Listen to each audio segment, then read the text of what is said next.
Bem-vindos ao quinto episódio da segunda temporada do Criminis. Hoje vamos estar à conversa sobre ressocialização de pessoas condenadas. Para tal, temos connosco Duarte Fonseca, que é diretor executivo da APAC, Associação de Apoio ao Condenado. Duarte, muito obrigada por teres aceito o nosso convite. Obrigado, Muito, eu. muito obrigado, Duarte, por teres aceito o nosso convite e começamos esta nossa conversa para os próximos 30 minutos com uma provocação. Duarte, dizer-te que o Conselho da Europa e a Amnistia Internacional referem que cerca de 75% das pessoas que são condenadas no espaço do Conselho da Europa, elas regressam ao crime. Isto tem tudo a ver com o processo de ressocialização a que ficam sujeitas, como sabemos. E neste sentido, interpelava-te sobre o que é isto da ressocialização, como é que nós podemos definir e como é que ela está construída exatamente em Portugal. Bom, obrigado também pelo convite. Conceito de ressocialização. Portanto, também dizer, eu não sou um académico, não sou jurista, e portanto provavelmente não será a definição correta ou aceite, mas ressocialização é o voltar, é o trazer estas pessoas de volta à sociedade, não é? Socialização que estejam aptas a relacionar-se com tudo o que faz parte da sociedade, seja as suas regras, seja os seus bens e as suas infraestruturas, seja as pessoas. E, portanto, o conceito assim mais lato diria que é este. Fala-se muito em ressocialização, mas muitas vezes, e em muitos casos, podemos estar a falar de socialização, porque nunca houve sequer à partida. Não estou a querer com isto desculpar o crime ou os atos que foram praticados, mas também acredito que muitos dos dados que temos podem vir por aí, porque partimos do pressuposto que temos que ressocializar, quando na verdade o que temos é que socializar, porque não foi feito de antemão, durante a infância e o crescimento das pessoas. Exatamente, era mesmo esse o ponto que eu ia tocar. É quando nós falamos em socialização, nós estamos a partir do princípio de que esse trabalho prévio, efetivamente, não existiu. Estas pessoas estavam à margem daquilo que é a vivência em sociedade, é isso? Sim, acho que nem todos tivemos a sorte de ter os mesmos caminhos e as mesmas oportunidades quando éramos mais novos e já mais velhos, não é? Eu costumo dar este exemplo de que eu sou uma pessoa rica, mas eu na verdade eu nunca tive dinheiro e a minha família nunca teve dinheiro e na verdade até houve alturas, eu sempre vivi com a minha mãe solteira, ordenado mínimo, em que houve dificuldades em casa. Mas sou uma pessoa rica porque os meios onde estive, as pessoas a quem tive acesso, seja de família, seja de amigos da minha mãe, era um meio privilegiado e, portanto, essas oportunidades e essa socialização existiu também desde o início. Não pelo dinheiro, não é? Portanto, a questão não é só o dinheiro. Claro que isso também influencia, não é? Mas, portanto, muitas destas pessoas, não todas, não o tiveram. Temos sempre o argumento contrário, está bem, mas há muita gente nos mesmos bairros que não seguiu esse caminho, certo? E ainda bem que não seguem todos o mesmo caminho, mas nós não somos todos iguais, né? E nós não reagimos todos de forma igual aos fatores externos e, portanto, vai haver sempre uma maior probabilidade de, em determinados meios ou em determinada falta de socialização, seja de valores, de oportunidades, de educação, de questões económicas, em que vamos reagir para o lado menos bom da vida ou menos bom da sociedade. Não é? Se nós pudéssemos fazer aqui uma estatística empírica, por força da experiência até da vida, mas também do trabalho da APAC, diríamos que é o meio que influencia, podemos dizer que maioritariamente é o meio que influencia a tomada da decisão pela vida do crime? É difícil comprometer-nos com uma resposta aí, mas não querendo fugir à responsabilidade aqui, eu diria que tem um grande peso. Tem um grande peso. Não é a totalidade, não é fator único e não é fator decisório por si só, mas que tem um grande peso. Como tem fatores genéticos e biológicos, como tem fatores sociológicos, não é? Portanto, os pares porque eu dentro do mesmo bairro, dentro do mesmo prédio, quer dizer, posso mudar com determinados vizinhos e não com outros, portanto tudo isso vai influenciar. E depois o apoio em casa, não é? Muitas vezes até estamos a falar de famílias que, apesar de viverem em situações difíceis, em determinados bairros, têm pais que até são bastante presentes e que têm os valores e os conseguem transmitir, e há outros que, se calhar até têm os valores, mas têm 3 ou 4 trabalhos, saem de casa às 5 da manhã, voltam a casa às 9 ou 10 da noite e, portanto, não conseguem acompanhar. E, portanto, o meio tem muita influência, mas não só. Claro. Duarte, e agora talvez uma outra provocação. A ressocialização é implementada em Portugal? E se sim, de que forma? Eu diria que não é em Portugal, como não é em todo o mundo. Ou seja, e isto, por um lado, ok, então nós não estamos assim tão mal, Portugal. Por outro lado, desculpabiliza-nos, não é? Porque se formos olhar a determinados indicadores, que até estamos melhor que determinados países europeus e gostamos sempre muito de nos comparar, e politicamente é sempre uma tendência, não é? Comparar-nos. O problema é que estamos a comparar na Liga dos Últimos, e estamos todos na Liga dos Últimos, todos os países estão na Liga dos Últimos, e portanto estamos a ver quem é que é melhor na Liga dos Últimos, quer dizer, não, em vez de estarmos a pensar em subir a outras ligas. E aqui o problema, e não acontece, eu acho que por uma razão muito simples, que é o conceito de prisão enquanto pena e enquanto modelo de ressocialização é uma coisa muito recente na história da humanidade, não é? Portanto, tem 200 anos, 250 anos, e é um conceito que não evoluiu. Portanto, foi posto em prática há 250 anos, houve evoluções, ainda bem, se calhar do ponto de vista infraestrutural, do ponto de vista de direitos humanos, embora ainda com muitas fragilidades, mas houve evolução, não é? Não podemos dizer que estamos igual ao que estávamos há 100 anos atrás, mas isso não é suficiente para a ressocialização. E outro dia eu vi um anterior secretário de Estado que disse uma frase da Justiça com muita piada, que é: nós temos edifícios do século XIX com regras do século XX aplicadas a pessoas do século XXI. Portanto, isto não funciona, nada bate certo. E, portanto, nós temos que evoluir para as prisões 2.0. Qual é o próximo passo? Nós temos a nossa visão e aquilo em que acreditamos, mas se não evoluirmos, não vai haver melhores resultados. Vamos continuar com estes 75%, 80%, 50%. E o que são prisões 2.0? E o que são?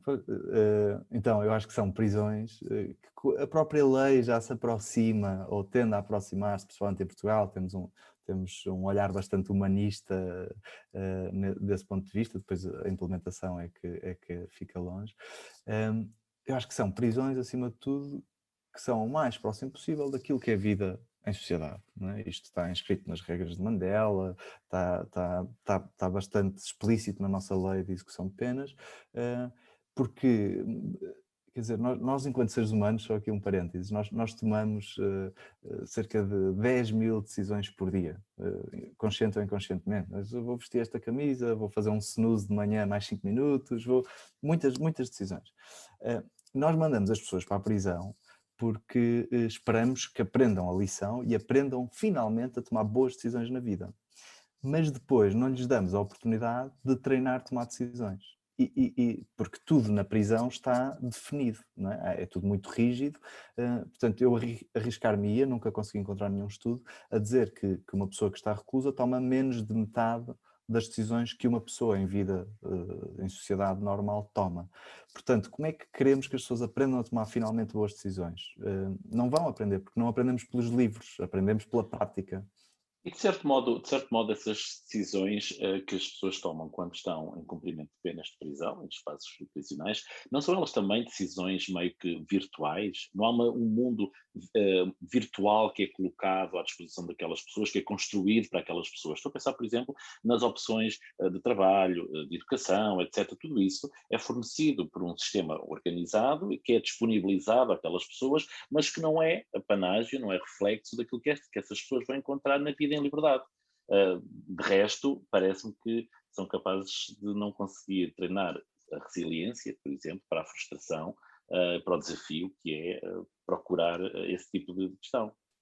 Questionava qual é a validade que têm essas decisões, não é? Portanto, que impacto é que isso tem no processo das pessoas? Sim, mas cá fora, Marco, cá fora também existem essas limitações, não é? Portanto, porque não temos, eu posso sonhar ser piloto de Fórmula 1, mas quer dizer, não está ao meu alcance, não é? Eu não tenho a liberdade de escolher ser, porque já vou tarde, nunca, não estou próximo dessa realidade, nem sequer eu sei fazer, etc. Mas, portanto, eu acho que limitações à verdadeira liberdade de tomar decisões também seriam questionáveis cá fora, portanto, mas voltando, e não fugindo à tua pergunta, Marco, voltando ao que são as prisões 2.0, para mim são isto, é a criação de oportunidades e de rotinas que permitam treinar a tomada de decisão de forma progressiva, dando cada vez mais autonomia.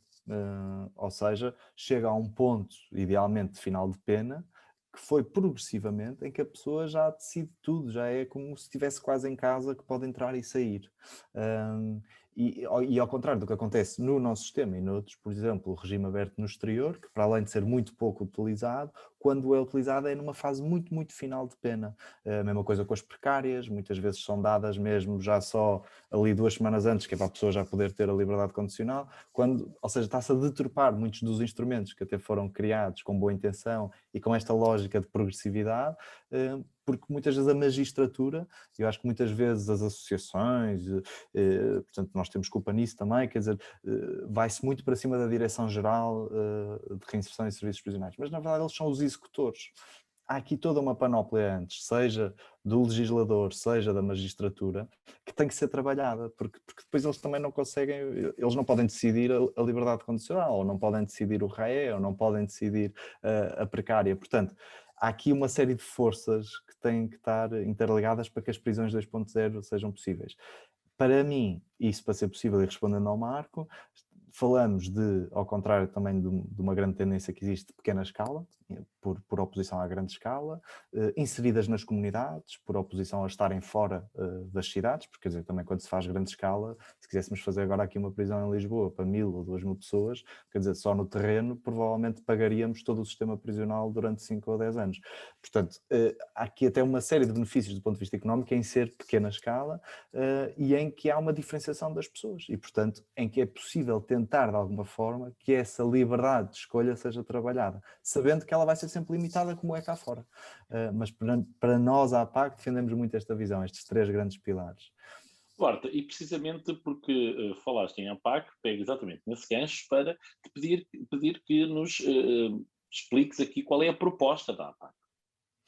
Então, a proposta da APAC se quisermos, é criar as prisões 2.0, assim, sendo muito pouco humilde nesta conversa convosco, mas fazendo isso sempre em colaboração e percebendo também as fragilidades que enquanto país temos, dificuldades que uma direção-geral tem, que o legislador tem, porque do ponto de vista político são temas difíceis, quer dizer, um político apoiar as prisões e não estar a apoiar as crianças ou os sem-abrigo, do ponto de vista político é sempre difícil, portanto há aqui um trabalho muito grande com a sociedade em geral, e portanto acabamos por ter aqui uma série de stakeholders que é preciso trabalhar, influenciar no bom sentido da palavra, de criar awareness para a problemática, para que esta possibilidade de prisões 2.0 seja possível.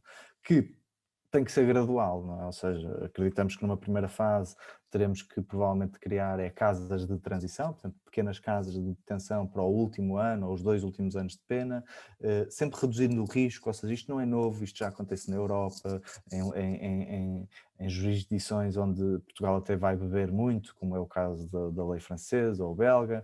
Portanto, é passo a passo ajudar a criar os instrumentos de reinserção que sejam o futuro, ou que acreditamos que sejam o futuro e que podem trazer melhores resultados.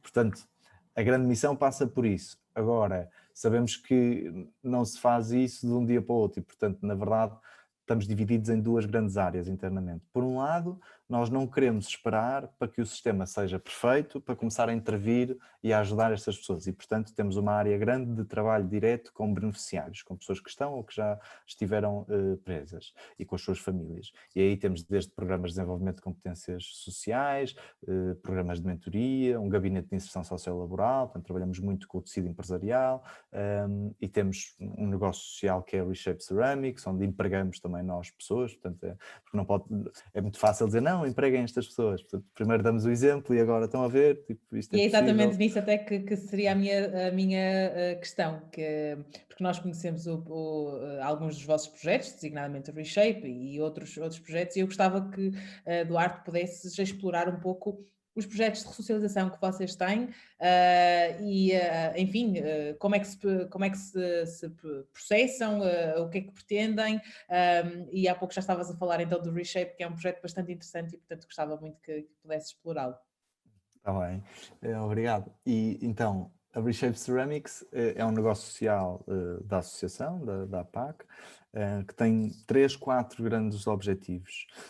Um primeiro foi, e na verdade a Reshape Ceramics nasce de um projeto falhado da APAC. Portanto, esta coisa de termos Estamos sempre a evoluir. boas ideias, achamos nós, e depois na prática elas não funcionam. E a grande ideia que tínhamos era, assim como já temos uma Delta ou um Montes da Lua, os parques de Sintra, a trabalhar com o sistema prisional, a trabalhar bem, no nosso entendimento, porque depois também há muitos que não o fazem tão bem, achamos, quer dizer, uma Delta é um nome que agora vai ser fácil convencer outras grandes empresas, que já têm boas políticas de responsabilidade social, a fazê-lo. Mas não conseguimos convencer nenhuma, apesar dos inúmeros potenciais benefícios que teria tanto para o sistema como para a própria empresa. E nessa busca de espaços para essas empresas com quem andávamos a conversar, encontramos uma antiga olaria totalmente desativada, mas totalmente equipada dentro de um estabelecimento prisional, em Caxias, já soube de outras olarias que também existem noutras prisões, e pronto, e surgiu a ideia porque também sempre fomos muito inspirados por projetos que trabalham de forma repetitiva a frustração ao erro. E a cerâmica tem muito isso, que é, eu posso fazer tudo bem e no fim a peça saiu mal. Isto tem grandes analogias com a nossa vida, não é? Quer dizer, eu posso ter feito tudo bem e no fim não consegui o trabalho, ou no fim não consegui o empréstimo do banco, ou no fim, sei lá, há muita coisa que não depende de nós na vida. E saber lidar com esses fatores externos é uma coisa importante na reinserção e para estarmos bem inseridos na sociedade. E portanto achámos, ok, vamos lançar então um negócio nosso como o primeiro grande objetivo, bandeira, para que outras empresas o possam fazer, ou seja, provar que é possível fazer negócio com um impacto social, sem exploração. E esse assim foi o grande objetivo e a grande motivação inicial. O segundo é, ok, já que estamos também numa tal área dentro da associação, que é, não vamos esperar para o sistema ser perfeito para reinserir pessoas, então vamos já nós criar oportunidades de trabalho concretas, seja dentro da prisão, seja fora. Sabemos que não vamos conseguir dar emprego a toda a gente, como é evidente, mas pelo menos a meia dúzia vamos conseguir ajudar e verdadeiramente transformar a vida no seu todo, de forma holística, não só nas competências sociais, mas também do ponto de vista financeiro, do orçamento familiar e o impacto que isso vai até casa, aos filhos, à mulher, etc. Em terceiro, e há um bocadinho eu referi isto muito ao de leve, a sociedade. Peças físicas, produto físico, é uma ótima forma de comunicação. E, portanto, ter um produto que chega à casa das pessoas, que foi feito dentro da prisão ou por pessoas que estiveram presas, comunica o problema e sensibiliza, ajuda a empatizar com estas pessoas. E uma das reações que temos muitas vezes é, mas foram eles que fizeram isto? Ou, isto até é bonito. Isto até é bonito. Contraria a imagem estereotipada que a maior parte das pessoas tem sim. sobre as pessoas reclusas, não é? Sim, e muitas vezes também porque acho que a área social aí também tem culpa, muitas vezes, como é social pode-se vender qualquer coisa. Não, tem que ser bom e tem que competir com o que é o mercado normal e tem que vender porque é bom. By the way, tem impacto social. Portanto, é aqui um duplo impacto para o consumidor, se quisermos. E, portanto, o grande objetivo também era pôr as pessoas em casa, e daí também a nossa coleção serve para a mesa, à volta da mesa, a conversa sobre o sistema prisional. E isto, para mim, diria que nesta fase é o objetivo que já foi melhor concretizado. Portanto, nós, em 6 meses deste projeto, eu acho que chegámos a mais gente e tivemos mais comunicação social e mais awareness do que em 5 anos de APAC. Portanto, é brutal ver a quantidade de pessoas que pode ser impactada por um simples produto. E por fim, que não é de desprezar e que é um objetivo, é também tornar a associação um bocadinho mais sustentável. Neste momento é menos sustentável, porque ainda só perdemos dinheiro mensalmente, mas acreditamos que um dia isto possa pelo menos ser pagar os custos que tem, mesmo que não torne a associação mais sustentável. E portanto estes são os grandes 4 objetivos que estamos a percorrer e a trabalhar. Eduardo, e como é que falou um pouco aí do impacto que tem na vida até das pessoas que estão condenadas, o próprio trabalho, não é? Estar envolvido numa atividade que é ela também profissional, trabalho assegurado com direitos, não resisto a parabenizar-vos por essa visão tão clarividente do que é trabalhar e do que é o trabalho destas pessoas, que infelizmente, como também referiu aí, en passant, não é apanágio de tudo o que é trabalho dentro do espaço prisional e, portanto, é muito interessante. Eu gostava de conseguir perceber também aqui um bocadinho mais sobre a vossa visão do trabalho prisional, ou seja, como é que vocês olham para esta necessidade e como é que a tratam no terreno. Já percebemos que o projeto Reshape já reflete isso. Como é que a APAC trabalha esta questão do trabalho prisional? Sim, então, primeiro dizer que nós não desistimos totalmente do tal outro projeto, de outras empresas virem trabalhar lá para dentro connosco, até porque já estando lá dentro com a Reshape e tendo lá pessoas, é mais fácil estar também a coordenar outras oficinas. Há aqui um problema que é, portanto, quando o novo Código de Execução de Penas foi feito, e aqui, Marco, tu saberás isto 10 vezes melhor do que eu, porque tenho ideia que tens um doutoramento em curso que está focado nesta área, portanto, corrijo-me à vontade, apesar de eu ser o convidado. Quando foi lançado o novo Código de Execução de Penas, e bem, dizia que o trabalho em meio prisional deve ser favorecido, porque o trabalho representa uma grande parte da nossa vida, enquanto rotina, enquanto papel, etc., para além da segurança financeira, etc., que nos dá, mas que isso seria regulamentado em diploma próprio. O que acontece é que esse diploma próprio nunca saiu, portanto estamos a falar já de 12 anos, 13 anos, é 2009, não é? O novo Código de Execução de Penas, portanto estamos a falar já de 12 anos e esse diploma nunca saiu. Portanto, o diploma não saindo, no nosso entender, aquilo que deve prevalecer é então a lei geral do Código do Trabalho. E, portanto, para mim, pagar menos do que o ordenado mínimo não deveria ser sequer possível, porque se não há outra lei a regulamentar, então vamos à lei geral. Eu não sou jurista e, portanto, posso estar completamente errado nesta leitura que faço dos nossos códigos. Sabemos que isso não acontece, e isso é um tema que é bastante caro à APAC e não sendo, não é a prioridade neste momento na outra área, que há um bocadinho também referi muito rápido, que é o impacto sistémico, onde fazemos propostas concretas de alterações legislativas, campanhas de comunicação, publicação de dados, organização de eventos, muito nesta lógica de melhorarmos o sistema como um todo. É provavelmente a próxima prioridade, nós temos que lançar este diploma. Se ele está previsto, ele tem que sair. Se vai ser como a lei catalã que prevê que seja pago 70% do ordenado mínimo, se vai ser com remissão de pena como existe em Itália, ou seja, por exemplo, por cada 3 dias de trabalho abate um, se vai ser também com pagamento indexado. Portanto, há aqui vários modelos que têm que ser estudados para se perceber aquilo que teria mais lógica cá. Agora, tem que existir alguma coisa. Também percebo que não se pode ostracizar a direção-geral numa coisa que é, eles têm, agora não sei como é que estão os números, mas 1.200 pessoas, dos 11.000 a 12.000, a trabalhar para empresas externas. Sabendo que uma parte não cumpre isto que estamos a falar. Se eu as mandar embora, eu fico com 1.000 pessoas que eu não tenho o que as pôr a fazer. Portanto, há aqui uma questão do mal menor que se compreende que ele aconteça. Portanto, eu acho que isto tem que ser progressivo. E era a ideia do tal projeto, nós vamos criar um mercado prisional tal que as outras empresas ou melhoram ou têm que sair para dar espaço a quem cumpre a lei. Pronto, ficamos só na ideia.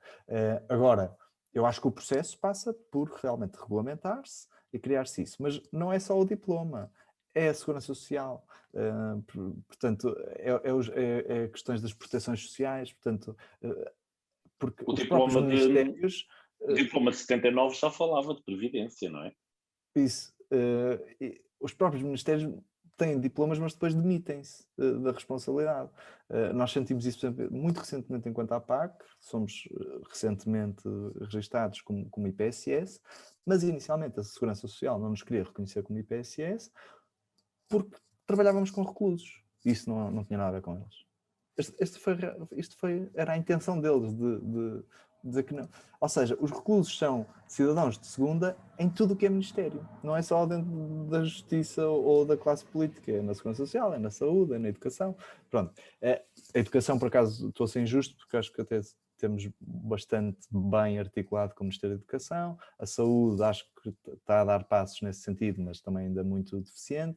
Portanto, há uma demissão das responsabilidades dos outros ministérios. E quando o próprio Segurança Social e do Trabalho se demite dessa responsabilidade, dá-se também a que depois haja determinados abusos em meio prisional. Portanto, Mas isso também é o reflexo. Eu ia só dizer que isso também é o reflexo da visão, digamos, comunitária dos reclusos. Não é? Portanto, a ideia de que são, para algumas pessoas, cidadãos de segundas, com todas as aspas possíveis daqui colocar, não é? E, portanto, tudo o que isso pode reproduzir naquilo que é o tratamento penitenciário, acho que depois fica muito evidente com a forma como as coisas chegam às pessoas que estão condenadas, não é? E nesta questão do trabalho, isso fica evidente em alguns projetos, algumas questões que estão no terreno e que não têm este padrão que o projeto da APAC tem e que de facto deixa-me registar novamente este parabenizar de uma intervenção humanizada desta forma. Acho que é muito interessante. Vou dizer-vos uma história gira. Portanto, relativamente à Delta, nós temos muito boas relações com a Delta, porque eles têm estas oficinas que gerem meio prisional, e fomos uma vez a Campo Maior fazer lá uma visita, ter umas reuniões, e um dos filhos do comendador do Sr. Pinaleiro nem sequer sabia que tinham este projeto dentro das prisões. Aliás, a maior parte sequer das pessoas da família não sabia isto, portanto, não fazem isto por marketing, etc. E quando eu disse-lhe, um destes filhos, que eles eram um exemplo, era um caso de estudo, era um exemplo, porque pagavam no mínimo o ordenado mínimo. E a reação dele foi: mas havíamos de pagar o quê? A reação dele foi completamente genuína. E, portanto, a minha não é genuína aqui contigo, Marco, mas quer dizer, para mim isso não está em causa sequer, não está em causa, porque se eu não posso pagar o ordenado mínimo, então eu não posso pagar sequer, eu prefiro não fazer.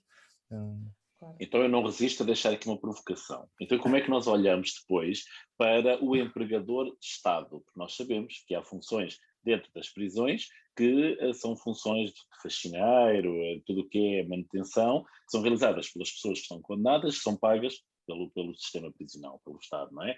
E nós sabemos que são mal pagas. Portanto, há aqui é um bocado antagónico esta questão, não é?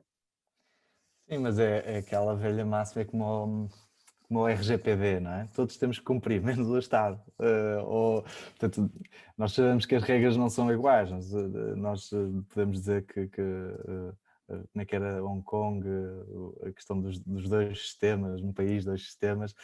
Eu acho que nós temos isso cá, mas temos cá como temos nos outros países europeus. Portanto, o Estado não é, acho que se costuma dizer assim, não é? Que o Estado não é uma pessoa de bem, no sentido em que tem a sua própria valência e tem a sua autonomia e o seu poder. Portanto, concordo, não concordo.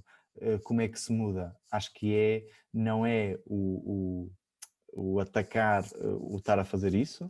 Acho que é o criar alternativas, porque aí acredito que nenhum recluso vai querer ir para a faxina quando pode ir para a oficina da Delta ou da Reshape ou outro qualquer receber. Pronto. E aí sem dúvida. o próprio Estado vai ter que ser competitivo, assim como faz com os médicos cá fora. A certa altura tem que se tornar competitivo, porque senão não consegue agarrar as pessoas.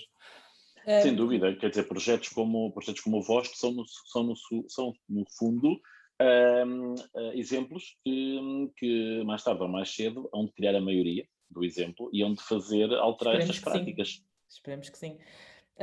Duarte, sei que vocês também têm um outro projeto que é o Prison Insights e eu gostava que também pudesses explorar de forma breve esse mesmo projeto. Está a decorrer agora. Exatamente. Este ano foi um bocadinho diferente. Portanto, isto basicamente é um evento que fazemos anualmente, este ano online. Decidimos partir em 5 sessões diferentes de 1 hora, para também sentirmos, por experiência própria, mas porque as pessoas em geral estão cansadas de eventos online e de passar um dia inteiro ou uma tarde inteira num evento online. E, portanto, no fundo fizemos 5 talks de 1 hora, mas basicamente o Prison Insights nasce nesta lógica de sociedade no seu todo e de tornar este tema sexy. Ou seja, porque não é sexy para os políticos, depois não é sexy para a sociedade em geral, porque é os presos, ou porque é difícil colaborar, é um sistema muito burocrático, lento, etc. É difícil colaborar. Muitas vezes muitos projetos morrem ainda antes de ter nascido porque não, as coisas não avançam. E, portanto, o Prison Insights tem muito esta lógica de mostrar o que de melhor se faz, tanto cá como lá fora, e mostrar que não tem que ser mais caro. Há coisas até bastante mais baratas que se podem fazer com impactos brutais e com uma comunicação incrível e que torna apetecível este sistema. Porque enquanto a sociedade não se envolver, não vai mudar. Não vai mudar a questão do trabalho, não vai mudar as prisões 1.0, 2.0, não vai mudar. Aliás, vai piorar. É provavelmente o único sistema do nosso país, e isto é transversal a qualquer tipo de governo, que piorou desde o 25 de Abril. Nós podemos dizer, já tivemos melhor o nosso Sistema Nacional de Saúde, não vou discutir isso, mas se compararmos com o 25 de Abril, com agora estamos melhor. No 25 de Abril, não sei se era 40% das pessoas em Portugal não tinham água canalizada, hoje em dia estamos a falar em 10 mil ou 40 mil. Portanto, houve uma evolução clara em todas as áreas da nossa sociedade, menos no sistema prisional que andou para trás. Exatamente. Portanto, isto vai continuar se não mudarmos a percepção das pessoas em geral da sociedade. E o Prison Insights, achamos nós, está a tentar cumprir essa missão, mas é preciso mais Prison Insights, é preciso mais. Muitas vezes perguntam-nos, vocês não querem fazer também este projeto? Não, mas não queremos que tu cries uma associação e nós ajudamos-te com isso, porque há poucas associações. Nós, se formos comparar, eu odeio comparar problemas sociais, porque acho que todos eles são importantes para nós evoluirmos como sociedade. Já me calo para fazerem mais perguntas, desculpem, mas que é, se compararmos o número de pessoas em situação de sem-abrigo sinalizadas, entre 3 a 4 mil. É possível que esse número agora tenha aumentado recentemente. E se compararmos o número de pessoas em situação de reclusão, 11, 12 mil, estamos a falar de 3 vezes mais. Se formos ver o número de entidades e de projetos na sociedade civil ligadas a prisões ou ligadas a sem-abrigo, a diferença é abismal. Há centenas de grupos formais e informais ligados à população sem-abrigo, e eu diria que conheço umas 20 organizações que tenham algum tipo de projeto dentro de prisões. Se formos a ver organizações só específicas de prisões, se calhar já só são 5 ou 6, e aquelas que têm equipas profissionais, 2 ou 3. É surreal a diferença. E, portanto, não há envolvimento da sociedade civil com este problema. Portanto, é preciso também criar mais, seja do ponto de vista informal, Prison Insights, Awareness em geral, Reshape em caso das pessoas, seja do ponto de vista formal e de associações que juntas também podem fazer mais. E é essa a mensagem, uma das mensagens principais também deixamos deste episódio. Duarte, mesmo para terminar, mensagem final e breve sobre o futuro da ressocialização em Portugal. Já falamos aqui das prisões 2.0, não sei se queres reforçar esta questão, mas assim, como mensagem final sobre o futuro da ressocialização em Portugal, o que é que nos dizes? Sim, eu acho que o futuro a curto prazo passará por criação de medidas alternativas, como as casas de transição, como a regulamentação do trabalho e mais oportunidades de fazer este link entre o dentro e o fora. Portanto, as coisas estão muito partidas. Uma pessoa, a partir do momento em que sai da prisão, deixa de ser responsabilidade da Direção-Geral de Reinserção e Serviços Prisionais, pelo menos da parte da execução de pena. Depois há as equipas de reinserção. A partir do momento em que acaba a reinserção social, já não aqueles 5 anos, por exemplo, desculpem, então a faltar a palavra, de liberdade condicional, já não é responsabilidade da Segurança Social ou quem quer que pega. Ou seja, as coisas estão muito partidas e, portanto, eu acho que estes são assim os 3 grandes pontos, que é tentar que o flow seja o mais fluido e com o menos atrito possível, passando pelas diversas áreas, a criação de alternativas que provem que é possível de forma mais barata ter melhores resultados, e quando digo resultados, é resultados sociais, é mostrar que estes dados, 75% podem ser invertidos, e é a questão humana. Eu acho que continuarmos a trabalhar do ponto de vista dos direitos humanos para que haja melhores condições de infraestrutura nas prisões, para que haja maior igualdade no tratamento da questão do trabalho e da proteção social. Portanto, acho que há aí caminho a fazer que são evoluções e melhorias incrementais. Portanto, e isto tem que ir correndo em paralelo, porque é um sistema muito pesado, muito burocrata,